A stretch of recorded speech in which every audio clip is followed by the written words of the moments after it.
नमस्कार दोस्तों, electrical engineering और इलेक्ट्रीशियन थ्योरी के इस टेक्निकल सेगमेंट में आपका हमारे ऑनलाइन प्लेटफॉर्म पर हार्दिक स्वागत है। देखिए, आज जो हम आपसे डिस्कस करने वाले हैं ये रहेगा आपसे किरचॉफ के नियम। देखिए, किरचॉफ ओम का नियम जब हम देख रहे थे उस टाइम मैंने हल्का फुल्का आपसे डिस्कस किया था कि आगे अपन डिस्कस करेंगे किरचॉफ के नियम। अब समझिएगा दोस्तों, किरचॉफ के नियम क्या हैं। किरचॉफ सर्किट लॉ, किरचॉफ के नियम। और देखिएगा, किरचॉफ जो है इन्होंने दो नियम दिए, किरचॉफ्स लॉ।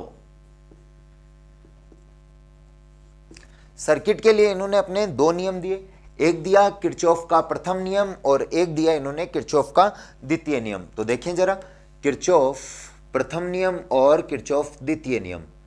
प्रथम नियम और एक और है आपके पास द्वितीय नियम, first law and second law.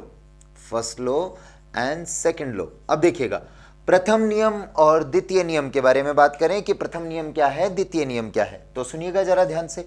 प्रथम नियम जो है यह है आपका किरचॉफ धारा नियम। किरचॉफ धारा नियम, इसे कहते हैं आप लोग Kirchhoff current law. Kirchhoff current law, या इन शॉर्ट इसे कह देंगे दोस्तों आप लोग KCL। KCL। इसी तरह से दूसरा है आपके पास किरचॉफ वोल्टता नियम।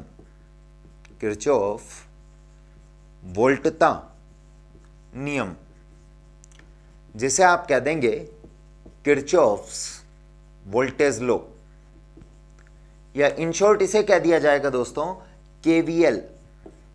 One is KCL and another one is KVL। अब सुनिएगा, KCL एंड KVL के बारे में और बातें करते हैं। सुनो, सबसे पहले बात करें, KCL जो है, ठीक है, ये एक पॉइंट के लिए लागू होता है, इसलिए इसको पॉइंट रूल, या इसे बिंदु नियम, या इसे संधि नियम कह दिया जाता है। जबकि ये पूरे एक परिपथ के लिए लागू होता है, इसलिए इसको मेश नियम या लूप नियम कहा जाता है। मेश नियम या लूप नियम कहा जाता है। मेश कह दीजिए, लूप कह दीजिए, मेश लो एंड लूप लो। देखिएगा, बात करें बच्चों इसी KCL के बारे में, तो ये एक नोड माने पॉइंट, नोड के लिए लागू होगा, इसलिए इसको नोड रूल भी कह दिया जाता है। तो देखें आप जरा ध्यान से। अच्छा, एक और बेसिक सी बात है, KCL और KVL के अंदर ही एक बहुत ही इंपॉर्टेंट सा क्वेश्चन पूछा जाएगा आपका कि KCL किस पर बेस्ड है, KVL किस पर बेस्ड है। तो देखो, मैंने आपको क्या कहा, किरचॉफ धारा नियम, जिसे दोस्तों हमने कह दिया था KCL, और एक और बोला मैंने आपसे किरचॉफ वोल्टता नियम, जिसको मैंने कहा आपसे KVL। अब सुनिएगा, one is based on energy conservation and another one is based on charge conservation। अब देखिएगा, बात करें यहां पर KCL किस पर बेस्ड है और KVL किस पर बेस्ड है, तो प्लीज इधर देखें जरा ध्यान से। देखो, किरचॉफ धारा नियम, किरचॉफ करंट लॉ। देखो, बच्चे से पूछा जाता है कि बताइए धारा, किरचॉफ धारा नियम या किरचॉफ का प्रथम नियम या संधि नियम या बिंदु नियम या पॉइंट रूल या नोड रूल, ये किसके संरक्षण पर आधारित है। संरक्षण पर आधारित है, और ऑप्शन में आ जाए जैसे सपोज करो धारा संरक्षण, वोल्टता संरक्षण, आवेश संरक्षण और ऊर्जा संरक्षण, जैसे ये चार ऑप्शन आ गए, तो पता है मैक्सिमम बच्चे क्या टिक करेंगे, बोले सर धारा नियम जो है वो तो धारा संरक्षण पर आधारित है और वोल्टता नियम वोल्टता संरक्षण पर आधारित है। बिल्कुल गलत जवाब दोस्तों। KCL Kirchhoff current law, Kirchhoff धारा नियम जो है ये आवेश संरक्षण पर आधारित होता है, और KVL जो है ये ऊर्जा संरक्षण पर आधारित होता है। अभी थोड़ी देर बाद में आपको समझ में आ जाएगा ऐसा क्यों होता है। प्लीज अभी इधर देखिएगा, जो बात मैं लिख दे रहा हूं वो ध्यान रखें बस, और ये एग्जाम पॉइंट ऑफ व्यू से इंपॉर्टेंट है। देखिए, मैं इस पर स्टार मार्क कर रहा हूं और लगा दिया है बच्चों मैंने 5 स्टार। 5 स्टार का मतलब आप समझ ही गए होंगे कि डेफिनेटली ये क्वेश्चन एग्जाम में आपसे पूछा जाने वाला है। अब देखिएगा, किरचॉफ धारा नियम या जो KCL है ये आवेश संरक्षण पर आधारित है। प्लीज फोकस कीजिए, बेस्ड ऑन चार्ज कंजर्वेशन, आवेश संरक्षण पर आधारित है। जबकि दोस्तों ये जो केवीएल है ये आपका ऊर्जा संरक्षण पर आधारित है। किस पर आधारित होगा दोस्तों? ऊर्जा संरक्षण पर आधारित है। देखिए केसीएल तो है आपका आवेश संरक्षण पर आधारित और ये है ऊर्जा संरक्षण पर आधारित। It is based on energy conservation and it is based on charge conservation. Please ध्यान दीजिएगा, चार्ज कंजर्वेशन इंपॉर्टेंट बात है भैया, ध्यान रखना। और ये है आपका बेस्ड ऑन एनर्जी कंजर्वेशन। अब देखो सबसे पहले मैं आपसे डिस्कस कर ले रहा हूं अभी केसीएल की। केसीएल क्या है, प्रथम नियम क्या है, तो प्लीज समझिएगा। इतनी बातें आई थिंक आपको क्लियर है, ये ध्यान रखना है, एग्जाम पॉइंट ऑफ व्यू से इंपॉर्टेंट है। अब देखो सबसे पहले मैं आपसे केसीएल डिस्कस करने वाला हूं, किरचॉफ प्रथम नियम के बारे में मैं आपसे डिस्कस करने वाला हूं। तो प्लीज इधर देखें दोस्तों, समझिएगा जरा ध्यान से केसीएल क्या कहता है। तो देखें पहले नियम के बारे में बात कर लेते हैं। ये कहता है इस नियमानुसार किसी संधि बिंदु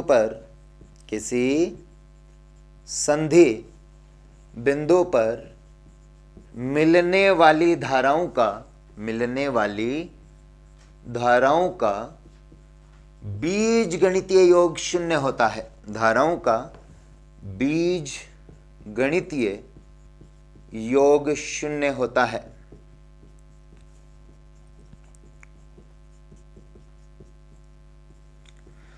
किसी संधि बिंदु पर मिलने वाली धाराओं का बीजगणितीय योग शून्य होता है। मीन्स समझिएगा, KCL state that at a point the algebraic sum of all the currents is equals to 0. That means summation I equals to dear students 0 हो जाएगा। प्लीज ध्यान देवें, समीशन I कितना हो जाएगा? 0 हो जाएगा। कि किसी भी संधि बिंदु पर मिलने वाली धाराओं का जो बीजगणितीय योग है, जो एल्जेब्राइक सम है, वो कितना हो जाएगा प्यारे बच्चों? 0। जैसे कुछ समझते हैं, कुछ बातें देखते हैं, समीशन I कैसे 0 होगा। तो देखिए, अच्छा कोई चीज आ रही है इसका मतलब वो चीज आपके पास बढ़ रही है, इसका मतलब उसको लेंगे आप पॉजिटिव। जैसे मेरे पास कुछ पैसा आ रहा है तो वो मेरे पास जुड़ रहा है, मतलब प्लस होगा। जैसे हमारे पास से कोई पैसा जा रहा है, ठीक है, जा रहा है, इसका मतलब हमारे से वो माइनस हो रहा है। तो प्लीज इसी तरह से इस करंट के लिए ध्यान रखिएगा। दोस्तों इधर देखो, आने वाली धारा सदैव लेनी है प्यारे बच्चों आपको धनात्मक, पॉजिटिव लेनी है। Please listen guys carefully. आने वाली धारा क्या लोगे? धनात्मक, पॉजिटिव लोगे। Incoming current is always positive, जबकि जाने वाली धारा outgoing current is always negative. आने वाली धारा लीजिए धनात्मक, जबकि जाने वाली धारा लीजिए आप ऋणात्मक। चलिए एक छोटा सा एग्जाम्पल थ्रू अपन समझते हैं। प्लीज इधर देखिएगा प्यारे बच्चों, देखो इधर मैं कुछ डायग्राम वाइज आपसे डिस्कस कर दे रहा हूं, प्लीज इधर देखें, देखिएगा और जरा ध्यान से समझिएगा। सब्जेक्ट जो है बहुत इंटरेस्टिंग है, बस जुड़े रहो, पढ़ते रहो, साथ साथ अपना भेजा चलाते रहो। इधर देखो, देखो सीधी सी बात क्या है, और कभी भी दिमाग में ऐसा अपने जहन में बिल्कुल विचार ना लाया करें, ठीक है, कि सर मुझे समझ में नहीं आ रहा। अरे प्रैक्टिस करो यार, अपने आप आएगा। और जितना मैं पढ़ा दूं उतना सफिशिएंट है। एक चीज ध्यान रखना हमेशा, अगर ट्रस्ट करोगे तो मैं विश्वास दिलाता हूं कि दुगना तुम्हें लौटाऊंगा, ठीक है, डबल करके दूंगा। ये मैं नहीं, मेरे पिछले सिलेक्शंस कहते हैं। Last lineman vacancy 127 selection, last loco pilot 116 selection, last की मेट्रोज जितनी हुई अब तक 71 बच्चे अब तक पहुंचा चुका हूं, ठीक है। तो ये सिलेक्शन कोई हवा में नहीं होते, बातों में नहीं होते, ठीक है। बहुत कुछ करना पड़ता है, बहुत मेहनत करनी पड़ती है, इन चीज़ों के पीछे बहुत एफर्ट्स होते हैं। तो प्लीज़ मेहनत को एक अकेले लेक्चर से मत आंका करें, पूरी की पूरी चीज़ें पढ़ा करें, वो चीज़ें आपके लिए बेनिफिशियल होंगी। ओके गाइज इधर देखिएगा, प्लीज़ ध्यान से समझते जाइएगा। मैंने क्या कहा यार कि प्रथम नियम या केसीएल आपको कहता है कि किसी भी संधि बिंदु पर मिलने वाली धाराओं का बीजगणितीय योग शून्य होता है। दैट मीन्स समीशन आई बराबर 0। आने वाली धारा लेना है बच्चों प्लस और जाने वाली धारा लेना आपको माइनस। चलिए एक एग्जाम्पल के थ्रू समझते हैं। मैंने एक नोड बना लिया यहां पर, ठीक है। अब देखिएगा, लेट्स अज्यूम ये करंट I1 लिया मैंने, ये करंट I2 लिया मैंने, ये करंट I3 ले लिया, देखते जाएं बस। ये करंट I4 ले लिया मैंने और ये करंट ले लिया मैंने I5। अब देखिए यार, कुछ करंट्स आ रहे हैं, कुछ करंट जा रहे हैं। इस डायग्राम में देखिएगा, ये एक नोड बन चुका है बच्चों, एक पॉइंट बन चुका है, एक संधि बन चुकी है। तो यहां पर देखिएगा मैं क्या कहना चाह रहा हूं, किरचॉफ धारा नियम, केसीएल या बिंदु नियम, संधि नियम, पॉइंट रूल क्या कहता है। देखो I1 करंट आ रहा है, और आ रहा है तो प्लस लोगे और जा रहा है तो माइनस। तो देखिए I1 करंट आपके पास आ रहा है, सो अपन क्या लिखेंगे इसको, प्लस का I1। फिर देखिएगा I2 करंट भी आ रहा है तो फिर से क्या लिखेंगे दोस्तों, प्लस का I2। I3 देखिए जा रहा है तो क्या लिखोगे दोस्तों, माइनस का I3। सिमिलरली I4 करंट आपकी तरफ आ रहा है तो प्लस I4। फिर देखिए I5 जा रहा है, आउटवर्ड है सो माइनस का I5 इज इक्वल्स टू 0। कहा ना मैंने कि किसी भी संधि बिंदु पर मिलने वाली धाराओं का बीजगणितीय योग हमेशा शून्य होता है। अब देखो यहां पर ये जो प्लस वाले हैं इनको एक साथ लिख दूं और माइनस वालों को इधर ले जाऊं, तो देखिए I1 plus I2 plus I4 is equals to ये माइनस का I3 दोस्तों इधर जाएगा तो प्लस का I3, ये माइनस का I5 इधर जाएगा तो प्लस का I5। दैट मीन्स ऐसा कह दूं क्या यार, I1 I2 I4 तो करंट्स वो हैं जो आ रहे हैं, मतलब आने वाली धारा। देखो क्या, आने वाली धारा बराबर जाने वाली धारा। अरे क्या बच्चों, आने वाली धारा बराबर जाने वाली धारा। That means incoming current is equals to outgoing current, I incoming is equals to I outgoing. Similarly अब देखो यहां पर मैंने क्या कहा, मैंने कहा था यह आवेश संरक्षण पर आधारित है। आप जानते हैं किसी भी निकाय में ना तो आवेश उत्पन्न होता है और ना ही नष्ट होता है, कुल आवेश नियत रहता है, संरक्षित रहता है, कंजर्व रहता है। तो वैसे ही सेम चीज है। आप क्या सोच रहे हैं, यहां पर जो करंट आ रहे हैं जा रहे हैं, मतलब कोई करंट इंड्यूस नहीं हो रहा है, कोई करंट लॉस नहीं हो रहा है, सीधी सी बात है। ये जो ओवरऑल सिस्टम है, जो निकाय है, उसमें जितना करंट आ रहा है उतना ही करंट जा रहा है, जितना करंट आ रहा है उतना ही करंट जा रहा है। दैट मीन्स जितना चार्ज आ रहा है उतना ही चार्ज जा रहा है, आ रहा है जा रहा है, मतलब आने वाली धारा जाने वाली धारा, मतलब टोटल चार्ज जो है वो कंजर्व रहेगा। अब देखो यहीं पर कुछ एग्जांपल्स की बात कर लेते हैं, जैसे छोटा सा सिंपल सा एग्जांपल ले लेते हैं केसीएल पर। देखिए केसीएल को समझिएगा प्यारे बच्चों की, केसीएल को कैसे आगे समझना है आप लोगों ने, प्लीज ध्यान से देखते जाइएगा। Concentrate here. और देखो एक न्यूमेरिकल प्रॉब्लम कर लेते हैं, इस पे 1 या 2 कर लो, 5 कर लो, जितनी चाहो उतनी कर लो। अच्छा, साथ साथ आपको मैं इसके जो PDF फाइल्स हैं वो भी अवेलेबल करा दूंगा, जिसके अंदर क्वेश्चंस प्लस प्रैक्टिस सेट जो हैं वो आपको मिल जाएंगे। अब जैसे एक क्वेश्चन देखिएगा, दिए गए चित्र में धारा I का मान बताइए, दिए गए परिपथ में, चित्र में, जो भी है, एनीथिंग एल्स में धारा X का मान बताइए, ऐसे कह दिया उसने आपको। तो देखो कोई बड़ी बात नहीं है भैया, इधर देखते जाओ। चलिए मैं खुद ही 2 डायग्राम बना दे रहा हूं, है ना। देखिएगा 5 ampere, 4 ampere, 2 ampere, 2 ampere, 1 ampere और X। ये लो क्वेश्चन मार्क, एक मैंने ये दे दिया, और देख लीजिए। अरे जितने चाहो उतने कर लो यार। देखो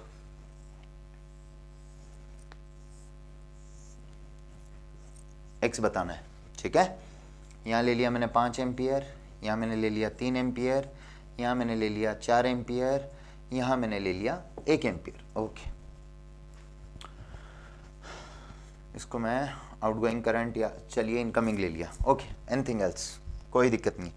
देखिएगा 2 डायग्राम्स हैं आपके पास जिनमें मैं आपसे पूछ रहा हूँ करंट X का वैल्यू। चलो इधर आ जाओ, सारे आ जाओ। देखो 5 आया, 4 आया, कितना एम्पियर, 9।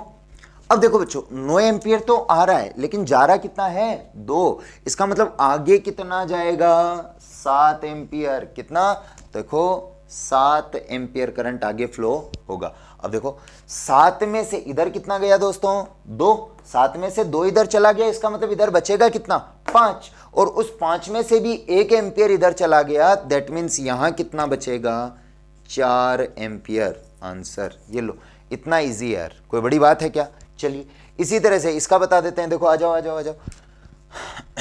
वैसे तो देखो वो तरीके से करोगे कि आने वाली धारा जाने वाली धारा, फालतू लेंदी हो जाएगा, इससे अच्छा है तरीका देख लो यार, बस बात इधर 5 आ रहा है, 3 आ रहा है, 1 आ रहा है, जबकि 4 जा रहा है। तो देखते हैं टोटल करंट कितना आ रहा है। टोटल करंट आ रहा है बच्चों, वैल्यू आप कुछ भी ले सकते हो, चाहो तो लो, यहां पर आप चाह रहे हो कि लो मैंने 3 एम्पियर या 2 एम्पियर ले लिया, या इसको आउटवर्ड ले लो, ये लो, कुछ भी ले लो, जो तुम्हारा मन करे वैसे ले लिया करो, कोई फर्क नहीं पड़ता। ये लो मैंने 1 एम्पियर आउटवर्ड ले लिया, जैसा तुम्हारा मन करे वैसा ले लिया करो। यहां चाहो तो 3 एम्पियर ले लो, जैसा मन करे वैसा ले लो यार, ठीक है। चलो मैंने 2 एम्पियर जाने वाला ले लिया। अब इधर देखिएगा क्या कह रखा है मैंने, आने वाली धारा बराबर जाने वाली धारा, या तो ऐसे कर लो, या फिर देखो इधर कितना आ रहा है जी 5, कितना आ रहा है 3, तो टोटल आ कितना रहा है 8 एम्पियर आ रहा है। इनकमिंग करंट है 8, उसमें से कितना चला गया दोस्तों, देखो 4 इधर चला गया, 2 इधर चला गया, दैट मीन्स टोटल करंट कितना चला गया 6 एम्पियर। 8 आ रहा था, 6 चला गया, तो कितना और जाना चाहिए, क्योंकि आने वाली धारा बराबर जाने वाली धारा, इसका मतलब 2 एम्पियर तो इसमें जाना ही चाहिए। तो इस तरह से इसका जवाब दे दोगे। तो ये था basically all about your KCL. अब देखो इसी के साथ हम लोग बात करेंगे केवीएल। तो देखो केवीएल क्या है। अच्छा, केवीएल एक बहुत बड़ा कॉन्सेप्ट है जिसको आगे सर्किट्स में भी मैं डिस्कस करूंगा आपसे डिटेल में। अभी बस केवीएल का हम एज ए डेफिनेशन देखेंगे, है ना, कि डेफिनेशन क्या है केवीएल, केवीएल रूल क्या है। बाकी आगे हम थेवेनिन, नॉर्टन्स वगैरह ये कई सारी थ्योरम्स हैं, सुपरपोजिशन है, तो इन थ्योरम्स को जब पढ़ेंगे तो वहां पर केवीएल में आपको और भी अच्छे से डिस्कस करूंगा। एक अलग से क्लास केवीएल की ही लगेगी, क्योंकि वहां पर आपको साइन कन्वेंशन आना ही चाहिए। अभी बस नॉर्मल स्टेटमेंट देख लेते हैं केवीएल का। किरचॉफ वोल्टता नियम, किरचॉफ वोल्टता नियम या केवीएल क्या हो जाएगा दोस्तों, केवीएल। इसको मैंने लूप नियम या मेश नियम भी कहा। देखो ये नियम क्या कहता है, ये कहता है कि किसी बंद परिपथ में, देखो दोस्तों, किसी बंद परिपथ में वोल्टेज का बीजगणितीय योग शून्य होता है। देखो वो तो कह रहा था धाराओं का बीजगणितीय योग शून्य होता है, ये कह रहा है वोल्टेज का बीजगणितीय योग शून्य होता है। That means in any close circuit the algebraic sum of voltage equals to 0। जैसे वो कह रहा था समीशन I बराबर 0, वैसे ये कह देगा दोस्तों समीशन V बराबर 0। फॉर एग्जाम्पल इधर देखिएगा, जैसे मैंने आपको कह दिया, ये मैंने आपके पास एक सर्किट ले लिया, ये लो, ये मैंने इसको V वोल्ट सप्लाई से जोड़ दिया, और यहां पर मैंने 3 रेजिस्टेंस ले लिए, ये लो,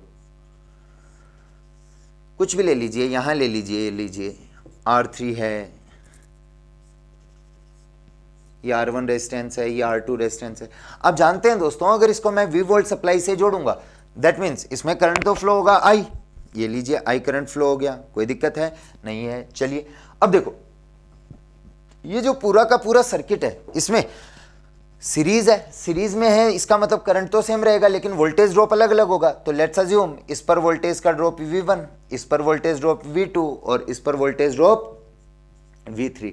तो कहा जाता है दोस्तों, जितना वोल्टेज आरोपित किया जाएगा, जितना अप्लाइड वोल्टेज होगा, अधिकतम उतने ही वोल्टेज का ड्रॉप हो सकता है, लॉस हो सकता है। तो कहा जाता है आरोपित वोल्टता बराबर ड्रॉप वोल्टता, आरोपित वोल्टता, जैसे वहां कह रहे थे आने वाली धारा बराबर जाने वाली धारा, वैसे यहां कह देंगे आरोपित वोल्टता बराबर ड्रॉप वोल्टता।